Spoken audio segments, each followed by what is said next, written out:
Senator Cassidy, do you want to introduce your witnesses? Please. First, Dr. Liberty Vittert is a professor of the practice of data science at the Olin Business School at WashU in St. Louis. She's a senior fellow at Harvard University and MIT researcher, on-air statistician for News Nation, TWO's Discovery Channel shows, and analyzes and calls elections for Decision Desk HQ, and is featured in a number of publications, has a great resume for academics. But what is most interesting about Dr. Vittert is that she studied at Le Cordon Bleu. So we actually have someone here who knows how to cook something more than pancakes, which, no offense, I'm sure others do as well. Anyway, so you would call it a crepe. Anyway, so we're pleased to have you. Cookies for the group. Chairman Sanders, Dr. Cassidy, Senator Hickenlooper, thank you so much for having me here today. I am a statistician, and we have heard a lot of statistics thrown around. So I'm here to make some sense of these and make sure we're analyzing them properly. Proponents of the 32-hour work week often point to statistical studies, mostly pilots, that suggest shorter work weeks can lead to increased productivity and improved employee well-being. But this argument is making broad claims based upon weak and statistically flawed data sets. A closer look at some of the most popularly cited studies reveals significant flaws and limitations. We'll take a brief look at some of these studies to understand these statistical flaws and shed significant and potentially insurmountable doubt on the proposal's sustainability in the American work economy. Many of the news headlines touting these studies discuss the stress or happiness levels of workers who work less time. Inevitably, over the short term in these short pilot projects, it's not inconceivable to imagine that happiness levels increase.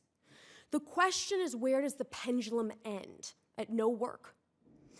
Statistical studies, long-term statistical studies of this, have shown us that happiness does not increase over time. It goes back to the same level. For example, the study in France, after mandatory government reduction of hours, saw a return to the same level of happiness after 7 years.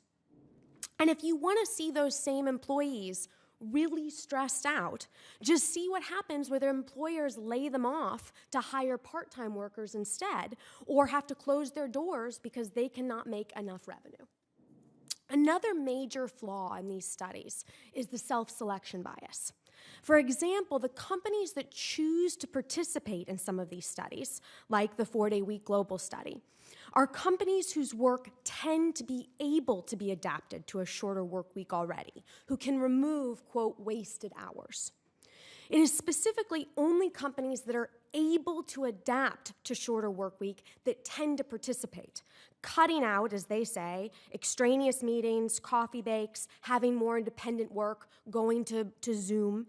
However, over 70% of the US job economy is people working with their hands. They don't necessarily have extraneous meetings or too many coffee breaks to cut out.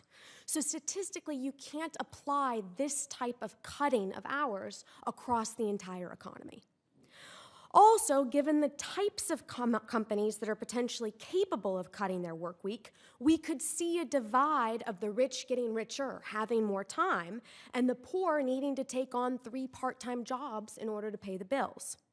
We also potentially disadvantage older workers who cannot necessarily physically do the same amount of work in a shorter time. This happened to the great detriment of that population during the Great Depression.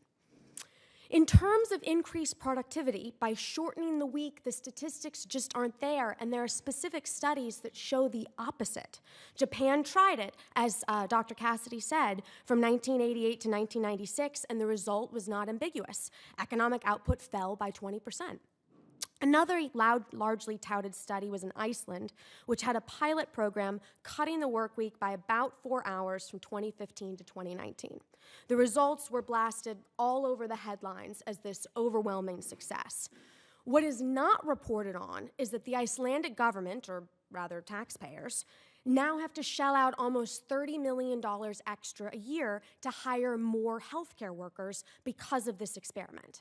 In Spain, where there's a pilot program, the companies that participate get access to a multi-million-dollar government fund in order to participate.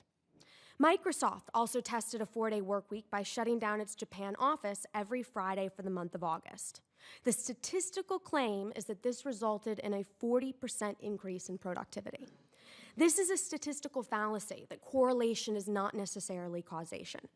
Productivity increased over a very, very short period of time during a low productivity month when overall productivity was already at a 75-year low. There is no statistical evidence to merit a nationwide mandate of a 32-hour work week. And in fact, there's clear evidence against it. If it works for some companies in some sectors, that is great. But it cannot be applied to all sectors. Thank you.